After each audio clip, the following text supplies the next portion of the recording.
হেফাজতে থাকা কলকাতা পুলিশের প্রাক্তন ডিসি শান্তনু সিনহা বিশ্বাসের বিলাসবহুল অট্টালিকার হদিস। আপনারা দেখছেন নিউজ কলকাতা টিভি।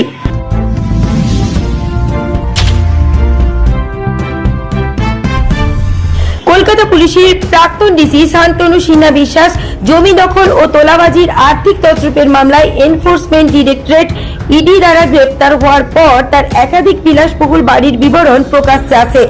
কলকাতার বাড়িগঞ্জের ফান রোডে তার একটি বিলাসবহুল আবাসনের হদিস পায় ইডি, যেখানে প্রায় 14 ঘন্টা ধরে তল্লাশি অভিযান চালানো হয়েছিল। কান্দির পৈতৃক বাড়ি মুর্শিদাবাদের কান্দি থানার জেমু গ্রামে শান্তনুর একটি পৈতৃক বাড়ি রয়েছে, যা বর্তমানে রাজপ্রাসাদ বললেও কম বলা হবে।